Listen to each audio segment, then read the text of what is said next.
tonight. Scales on the slab, slow as a prayer. It dragged through the dark with the chain on its stare. Leviathan is coming. Leviathan is coming. Out of the lair and into the light.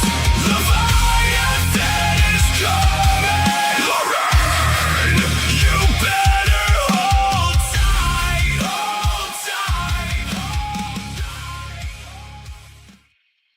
And good evening, everybody. Welcome to The Lair, your official podcast for Lorain County Leviathan FC, part of the Land Multimedia Group. I'm Ethan Greenberg. Alongside me is my co-host, Drew Hagenbaugh. And tonight, special guest, assistant coach, Amir Kettani. Welcome in, everybody, on this Sunday evening, the eve of the home opener for Leviathan. Drew, how are you this evening?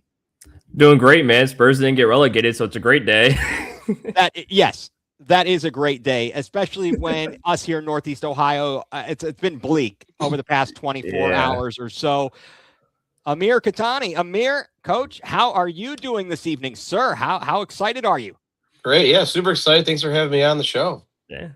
Yeah, absolutely. So glad to have you on as we get to know all of the personalities of the coaching staff and everything that's going on behind the scenes for Leviathan, as this is the inaugural season for Leviathan. You've got one game in the books, and the opener, the home opener, is tomorrow afternoon, Memorial Day, 3 p.m. And yes, glory, Tottenham Hotspur. Glad to see we've got some Spurs fans in the crowd. I don't know if that's a blessing or a curse. Drew and I were still comparing notes on that. Amir, do you have a favorite Premier team? I've always supported Newcastle. Ooh. Yeah. Okay, hey, that's how did you come to support them? Always been a big Shea Given fan as a kid, so I have an Irish side to me. I was born over there, so I followed him as a kid, and You were born over there? Yeah. Mother's from Dublin. I was born in Ireland. Yeah, so came over here in 1984. So yeah. Hey, Wow. that's good. 1984. You came over with George Orwell? What? No, yeah, came over. Yeah, my parents in a suitcase. That's it. Yeah, There it is. There it is. Well, yeah. My dad is from England, is Very London, cool. so that's the Tottenham part for me. And then Got Drew's it. got his own story of how he found the sadness of Tottenham Hotspur. Nice. Yeah, it's a rough one. Oh boy. Well, thank you for being here with us tonight. We really appreciate it. Again, thank you all for tuning in this evening here to The Lair, your official podcast for Lorain County Leviathan FC, part of the Land Multimedia Group. Also want to just mention right off the bat, thanks to Dick's House of Sport, a proud sponsor of the Land Multimedia Group. Be sure to get out to Strongville Dick's House of Sport. It's not just a store, it's a destination. Coach Kettani, you are the assistant coach. You're the goalkeeper coach. For those of you, just as a bit of an introduction, this is a Northeast Ohio. Well, technically, you're not a Northeast Ohio native since you were born in Ireland, but you grew up in that. You grew up in Kirtland. He went to Menor Lake Catholic High School. You played college ball at Ashland University for one season, then transferred to Cleveland State, where you lettered. I read from 2002 to 2004. In 2004, you earned first team Horizon League after leading the league in saves. And you've been the assistant, the head assistant and goalkeeper coach at Cleveland State, as well as the head coach for Lakeland Community College. And you've spent the past 4 years as the assistant men's coach and goalkeeper coach to Coach Blake New over at Oberlin. And yes, Coach Amir, my guy. Thank you, Mike Wilkes. He is out there. He is our man behind the scenes, part of the Land Multimedia Group. Thank him for everything. And yes, the assistant gaffer, as you are. You like that title? Sure, yeah, I'll take it. Yeah. All right, and look at this, and see, Amir, you should be proud. We got our guy, Mike over in the UK. He's in England. It's after midnight there. going on 1 a.m., but he is part of one of our other podcasts, Going Nuclear, full-blown coverage of the land. But we talk everything, but he is all up on Cleveland sports. So we've got him into the Leviathan, and we're excited for tomorrow's action. We watched a little bit of the game against Steel City. And so, again, I just thought we'd kind of go through a little bit generally here. What are, as a coach, what are some of the traits you look for with kind of the specialty on goalkeepers? Or do you look for a certain size, a certain mentality? Talk to us about that. Yeah, I like a guy who's obviously very comfortable with his feet, working out of the back. So a lot of guys, obviously, the guys we have they're big boys. But that's not necessarily the biggest trait I look for. It helps, right? Obviously, when you're 6'6", 6'4", and 6'3", but to be comfortable with their feet, to be communication's massive. I always say the bread and butter is between the ears. It's the way you think, the way you communicate, the way you help your teammates out. So because at this level, everybody can make saves. It's the little things that different make you different, right? That change you to the level that you want to go to. So yeah, so that's kind of the way I like to. The biggest thing is communication, distribution with their feet, obviously, and obviously good shot stopper. That's the basics to it. So yeah. So you'd be a fan of Marv Albert saying a kick save and a beauty. Yeah. Anything with a clean sheet, sometimes it doesn't matter. Not everything's gonna be pretty. I always tell people that. So yeah. We understand watching goalkeepers that are not pretty. Yeah. Especially as Spurs fans, we're well aware of these things. How do the goalkeepers on the Leviathan squad fit that mold for you? We know that Zoltan Nagy started against Steel City, and that was a 0-0 draw. So you got the clean sheet there. Yeah, Z was big, man. Especially for the team. We've only really been together for a few weeks, molding together. He came out and he commanded his box. He did what he needed to do. Not everything's gonna be perfect, like I said, but he adjusted well, he communicated well, and he made the saves in the certain situations that he needed to make. Big and small, right? So sometimes people see the big save, but that's kind of part of the gig, right? It's the little things that go the longer way, in my opinion. So, and speaking of the little things, as you're working with Z and other goalkeepers for Leviathan or at Oberlin or anywhere you've been along the way,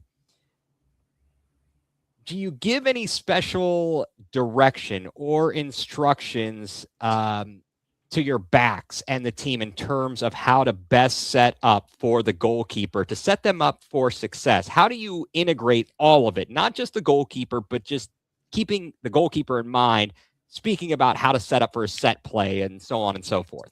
Like set pieces, yeah, just I always tell the guys, keep your head on a swivel, right? So communication is huge.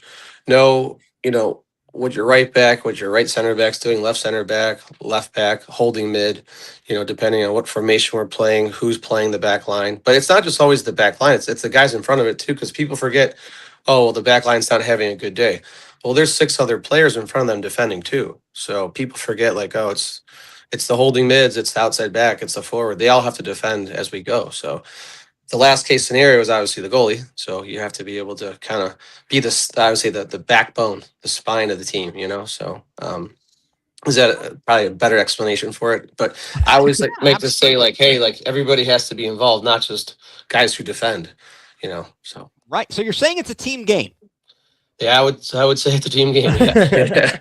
Yeah. Fair enough. So yeah, I like to tell them, the guys, hey, like, think about it as you're the quarterback, right? Yeah. So you need a quarterback goalkeeping. You need a solid goalkeeper, because if you're going to be shaky, those guys aren't going to have confidence in you as much, and they're not going to be able to maybe play as free or make a move or make a decision that they know that, hey, like, if it's Patrick or if it's Z or if it's Steven in goal, like, they know that they're going to have their back, right? Like, it's that kind of it's a hidden confidence, as I say, right? Yeah, you want to make sure your goalkeeper's super confident. You can play the ball back to him, because as a former wing back myself, like, I had a goalkeeper who was horrible on the ball. Yeah. The confidence to try to play it back to him, it's like, ooh, I'd rather just kick the ball out of bounds. Not play to him. Not good. Yeah, not good. Yeah, it's never a good thing. you said it a minute ago, with kind of being a brand new team and basically having a week or so to train and get to know each other. How kind of difficult was it to kind of grow into the game and get those nerves out? Yeah, I think it's just guys are. I mean, look, everybody here is either playing at a good level, played at a Yeah. good level, or is trying to play at a higher level, right? Mhm. So it's a feature system. So guys want good film, guys want to be able to play in a good team, and they want support. So they got to show up, and at every aspect of it. So that's a big part of it, which helps us. So when guys come in, they know that okay, either they're going to go back to their school in the fall and try to keep their spot or make that team better, or they're trying to go play USL one or MLS next or MLS. And then the guys that are coming through high school now, they're going to be going freshman in college. So there's always a ladder. There's always a ladder of improvement and getting better. And that's why I wanted to do this. It's just fun. So Yeah. yeah, everyone's at a good level, and you're going to be playing players at the same caliber or better as you go. Absolutely. Yeah. And speaking of that, what would you guys be looking to specifically improve, you and the coaching staff upon your next coming match against FC Buffalo, who drew Akron City? Okay. I mean, just to get more familiar with each other as we go. Every session we get to know each other, kind of the flaws, the good, the bad, and get more confidence, right? Get fitter, get stronger, get faster, work better in transition, little things like that. Yeah. So we're slowly improving and doing the right things. So. Right. What were some of the positives and negatives from Leviathan's season opener versus Steel City FC? Again, as I mentioned earlier, it ended in a draw, 0-0. But positives, negatives from your point of view. I would say that the positive, I'll start with that, was just coming on the road, right? New team. I didn't know much about them. I guess they had a pretty good run the past few years. So going 0-0 anywhere on the road, especially with a newer team, that's a big part of it. But the guys, they buckled down, they fought, right? They didn't give up. And that's big for me, especially game one. Guys weren't afraid to express themselves and say, hey, figure it out, or hey, do this, or hey, do that. So the negative, I mean, I don't use like the word negative. I like to say, things you can work on. Yeah, like we obviously there's things we need to do. We made some transitions that we needed to make. We maybe fitness, little things like that. But yeah, like that's part of the game, right? Like, if you were in preseason for a month, you wouldn't be as hard on yourself. So. Right. And Drew is more the soccer expert here, a little more when it comes to the tactical side of things. Right. With his playing experience, but it appeared, at least early on, it certainly looked like Steel City had some. I know it's generally different players from even the season before, but they've got. This wasn't their inaugural campaign. This is their their second season, and they seem to control, at least at the outset. But at least by the second half and after the video feed came back on, Leviathan was playing better, a lot more opportunities there. And I guess is that a pretty good, fair assessment of things? What adjustments or things did you have to say at halftime that maybe made that difference? Yeah, Coach Blake, we both decided a 3-5-2 formation would give us a little bit more of a role, a little more freedom. We took a gamble later on in the game with no subs left when we subbed everybody else on. Saying, hey, let's just roll the dice here with 20 minutes left, because if a guy goes down or something happens, we got to play a man down. But we decided, hey, we got nothing to lose right now. So that's let's go at them, because there was holes we saw. But yeah, for the most part, they were pretty proactive the first 20-25 minutes, which I get. They're thinking new team, we're going to try to get on these guys quick, put their heads down, get a couple in the back of the goal, and then, say la vive. But I think we fought them and we battled them, and we'll see them again. And film's film, right? You made an adjustment. It could have went either way, but yeah, we did the best we could, and we were both, I think, very happy with the result. Well, that is good. I guess what that took some cojones to make that kind of a bold move, to make all the substitutions and leave yourself with no wiggle room in case somebody, as you said, went down. You'd be playing a man down. That's a bold move, sir. That's bold. Yeah, I mean, we were going for the win. I mean, that's what you do. You want to win. Yeah. So Well, is it like what Herm Edwards says? You play to win the game. that's it. Or in Herm Edwards' world, you got to know your role, do your job. So it's just a little bit of both.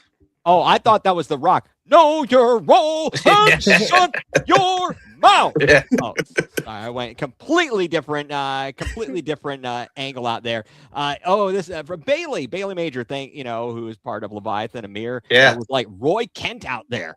Oh, Okay, yeah. nice. Appreciate everybody for tuning in again. Thanks for being a part of the Lair, your official podcast for Lorain County Leviathan FC, part of the Land Multimedia Group, proudly sponsored by Dick's House of Sport.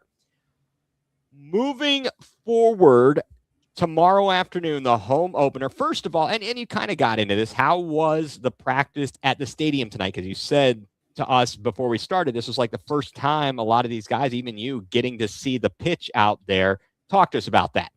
Yeah, it's a cool little spot. I was super impressed. I think it'll be fun tomorrow. I mean, the weather's supposed to be nice. It's a holiday weekend. Hopefully, I believe a lot of fans will be there. So yeah, it's something new. The guys are buzzing. Yeah, I think just the opportunity to once you get there, see it. Like it's like Christmas Eve right now. Tomorrow's Christmas. That's kind of for a lot of people right now. So, Will you be wearing a kilt in the parade to the stadium? I will not be. Sorry. Will you be playing bagpipes? No, I will not be playing bagpipes. Oh boy, what is? I know that only one game played for Leviathan and only one game played for Buffalo at this juncture. What's the scouting report without giving any strategy away?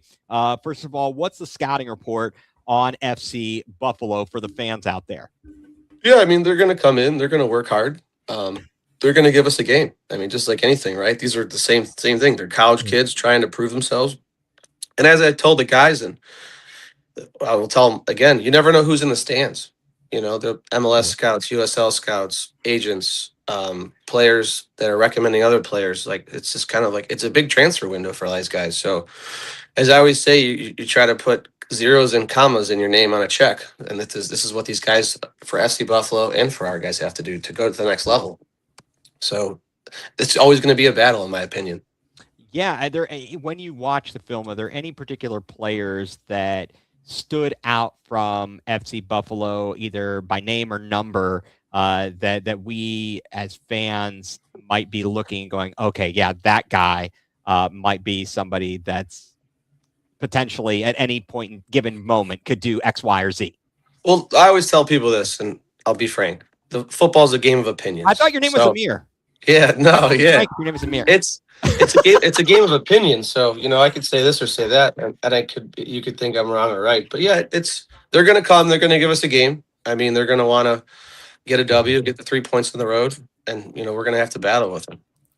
Yeah, and I know that Mike Wilkes again said you're calm and collected on the field. You're normally calm and cool and collected on the field. Little different, you know. You're kind of. He says you're a little bit fiery. Is that so?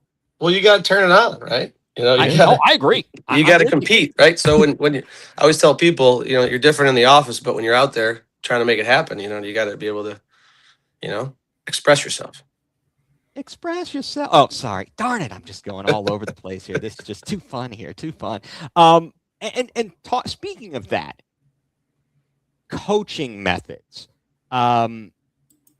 Do you find that you have to model or vary your coaching with players and their personality to get the best out of them? Because obviously you can have guys that are both very talented, but respond better to different ways of coaching. Do you have to kind of deal with that, to put it nicely? Yeah, it's like being in a job, right? Everybody's a different personality. You know, some guys you got to, you know, grind out a little bit. Some guys you just got to have a joke with. Some guys you got to sit down and just, hey, how's your day going? You know, it's just kind of, it's like you're a psychologist too. You know what I mean? When you're a coach, you know, some guys are down. Some guys broke up with their girlfriend. Some guys, you know, yeah, it's a wide variety of stuff. And obviously with the game changing in the past 20 some years with kids and social media and stuff. Yeah, you just gotta You got somebody got to put your arm around them a little bit. So, Huh.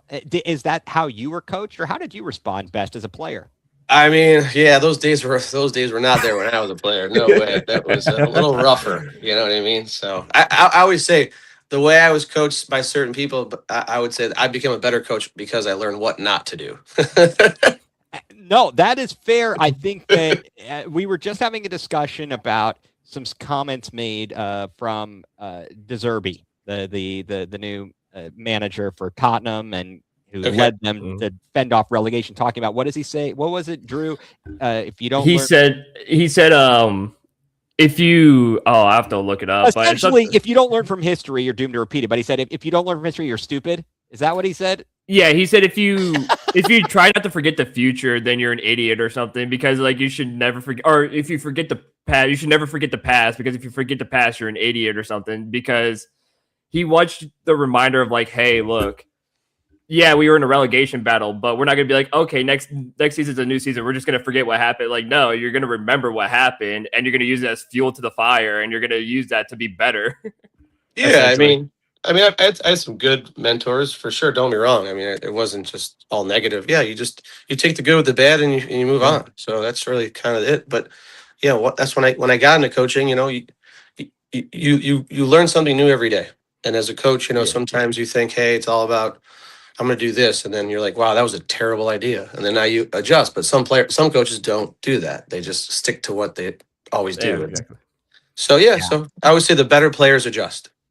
I gotcha. Philosophically, as a goalkeeper, do you feel that guys perform better when they're more engaged in a game, when it's a tight game, versus maybe if you've got a few goal lead? Yeah, I mean, it depends on where they're at. I mean, that's a broad question, because sometimes in the goal, right, you get a little bored when it's 4 or 5-0. Yeah, that's normal. Yeah, like that's just common sense, right? So, but Well, I didn't say I did. I asked good questions all the yeah, time. no, that's okay. Yeah, but yeah, like obviously you want to, but you want the W. So that's the way I look at it. So sometimes the games will be easier, but sometimes you got to grind it out, right? Definitely. You said there's a buzz around the team. What's the energy level at? Like, compared to the game the other night on the road, what's the energy level at? Is it the same? Is it higher? How are you feeling about these guys heading into tomorrow, comparatively speaking?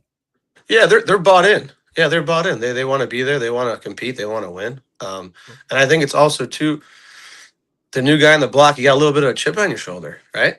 Because like these guys, or the last game we played, they probably didn't know what to think of us or what to do. You know what I mean? And we kind of came in there and did the business from that perspective, and then hopefully we keep it going tomorrow. But yeah, guys are just they want to compete. They want to win. They want to be here. So and the organization's been nothing but great. So they've been backing us whatever we needed, helping us with whatever we have to get, if it's a player or if it's here. So it's been, the support's been there, which is, it's a good thing. It's amazing, actually. That is fantastic to have that kind of support. Do you feel like what you've seen in practice, it sounds as if they're in a good space and they're ready to play into, it's going to be a pretty good crowd, pretty nice crowd there. I'm sure they've played in big games and in front of a lot of people, but how does that play into it so that they maybe don't get too amped up, but are they ready for the moment? Yeah, I mean, a lot of these guys play at pretty high levels, so they're used to it. They have the pedigree, but until you step over that line, right, and then you got to compete and play. But yeah, it'll be fun. I mean, listen, this is new for a lot of us, so it's not like we've been here and done that. We've coached, but tomorrow will be something new. The first game ever there played, I believe, a soccer game. So yeah. So, yeah, I was just watching the MAC baseball championships that were being played there this weekend. And who won? Who won the MAC? I know the final. Well, Toledo knocked out my Golden Flashes. Okay. And I assume they were playing Western Michigan, but Sure. maybe not. I can't recall off the top of my head, but it wasn't my team, so I'm kind of bummed, and that stinks, and so on and so forth. Maybe they'll get an at-large bid to the College World Series, but that's how the cookie crumbles sometimes there. you're playing there. You said it might be the first soccer match there. As a goalkeeper, you've probably played in many different environments. Do you have any issue with the turf field and how it plays versus grass? Yeah, turf is always a little bit quicker, and it's nice turf. I think they said it's only a year old, so it looks in great shape. They played well today. We like to play to keep the Blake style and Carl style. Also, we like to be on the ball. So by being on the ball, that quicker grass or they like the field turf, whatever they say, turf, what do they call it? It's better for us, right? So the thicker stuff kind of limits us a little bit. We want the ball moving around. We want the possession. We want to be more attack driven. Right. It looked like they talked about the field. We talked about it with Blake last week prior to the match in at Steel City, and he was talking about them having a grass field and maybe it's Yeah. not always in the best of shape. From when we were watching, it looked like it was kind of thick, and maybe the Yeah, ball it was. was. And I know it was wet too, but it didn't look Yeah, like the ball was moving as quickly. yeah, it was thicker. I mean, that's a challenge too, but I mean that's their environment and that's what they play with. So football's football, right? You got to play. So no matter what surface you're on. So Right. And what tips do you give goalkeepers and other players on how to handle the way maybe the ball bounces on the field turf versus grass, etc., or other yeah, types of playing surfaces? you just look at your boots, especially like if you have studs or molds or whatever you have to feel. You really have to in your pregame. You really have to maybe put a couple different boots on to see what it feels like when you're cutting, when you're planning, when you're sliding around. Where on turf, you're pretty much playing with your set style of boot, right? So that's a big part of it. And just yeah, it was a little wet there, but I'm just getting used to the skid of the ball. But again, like we're not.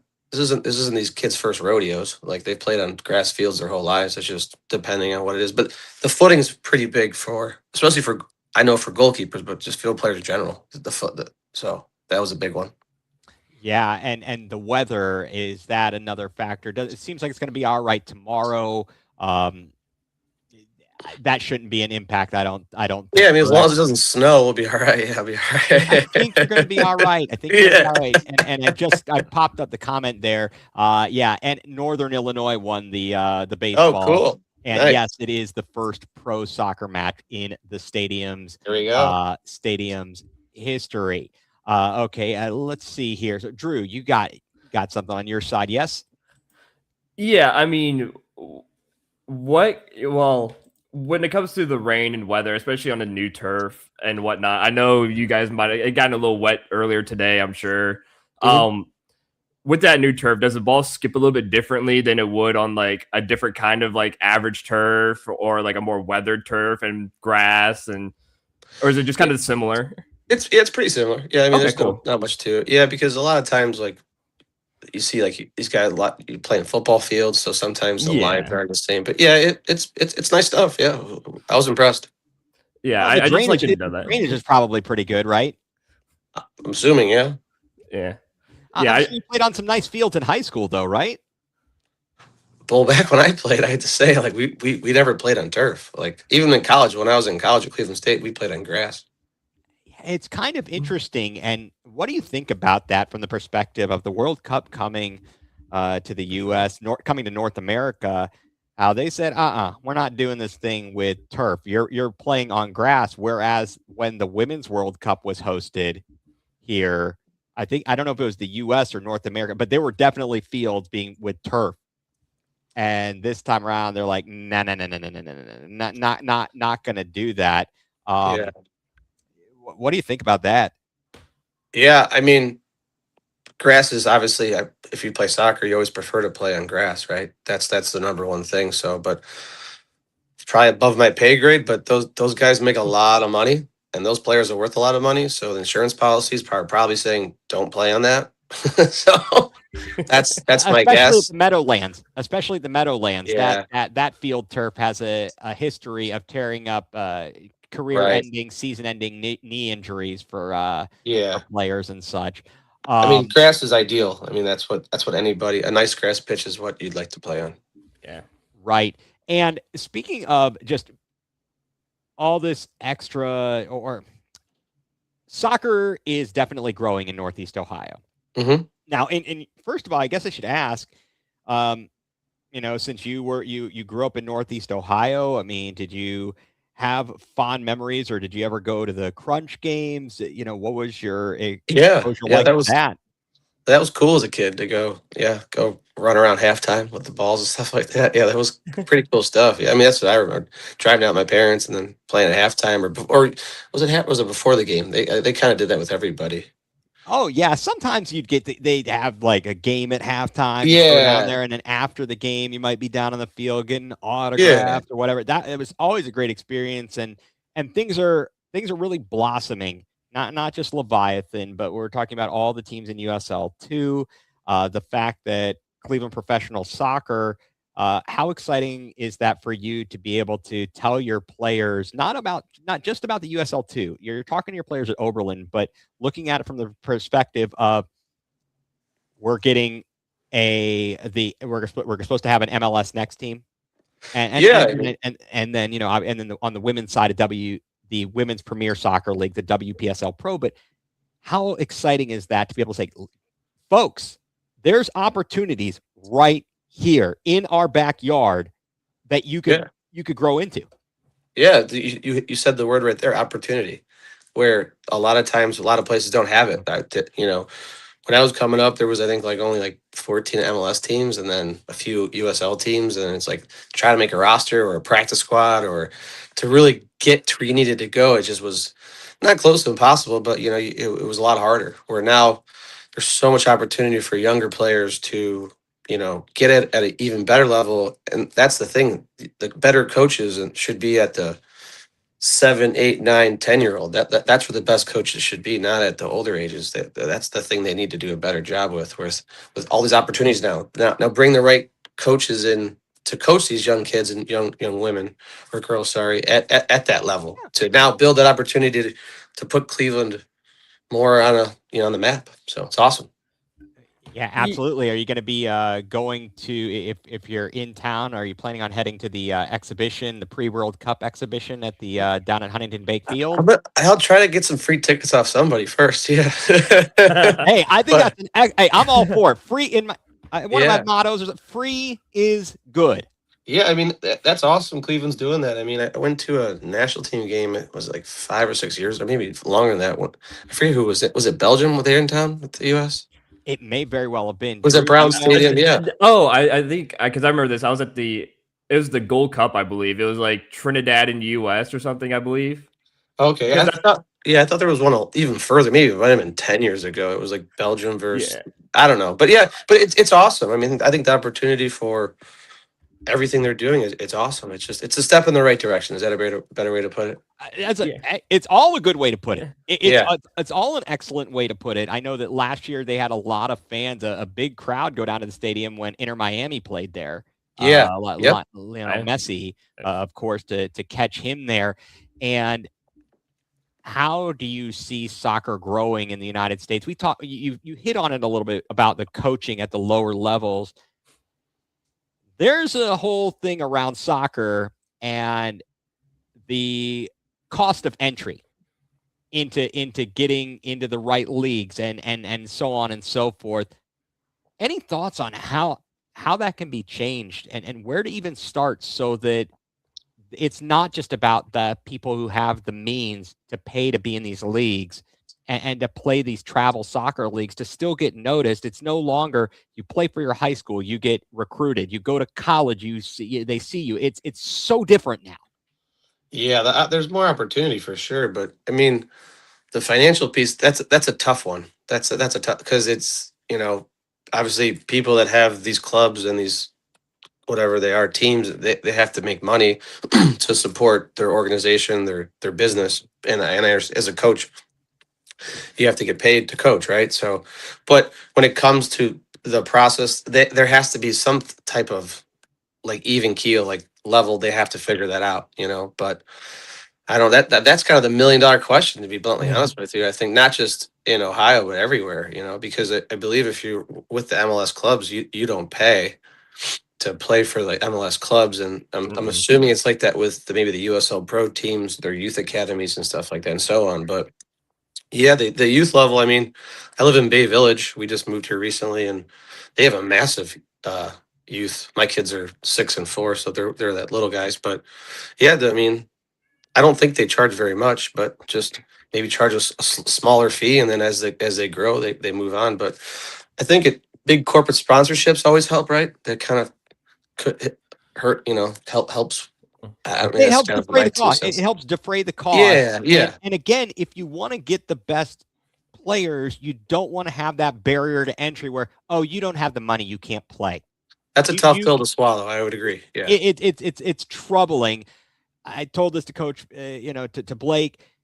My niece, she plays Division 1 at Gardner Webb, but she traveled. She played in ECNL, and Okay. she doesn't have any siblings, but traveling all over the place to all Not these cheap. tournaments and stuff. It's expensive. It's It's very expensive. But Um, again, like other sports do it, like hockey, basketball, yeah, baseball. Like, so it's just youth no, sports in general, right? all of it, and it's kind of crazy how that has morphed. And Mike, always on top of it. U.S. played Belgium in Cleveland in 2013, I was lost there. Yeah. 4-2. I was at a game at the old Municipal Stadium when the U.S. men's team played Bayern Munich, Oh wow. Very cool. and I think Jurgen Klinsmann was playing for them. And Yeah. my dad had some choice words for the officials. He told one. He said that his mother reads the meatball. We still don't know to this day what that really means. Yeah. I don't But nevertheless, know. nevertheless, I think at that time maybe Brad Friedel was in goal for the Oh, U.S. really cool. Nice. Yeah, absolutely. Well, Amir and Drew, do you have anything else? I don't want to cut you No, off. no, no, no. Yeah, you're good. You're good. Well, Amir, Coach, thank you so much for your time. Thank you for having me. It was awesome. And best of luck tomorrow. Best of luck all season long. We are going to be watching along with you. Drew's up in the area, so you'll probably get to meet Drew in person. I'm a little bit further away, but if I get up to Northeast Ohio and I'm there on a game day, definitely we'll try to get it. Yeah, that was the game I was at. 2019 Trinidad Tobago Gold Cup. Oh, nice. Cool. Okay, Yeah.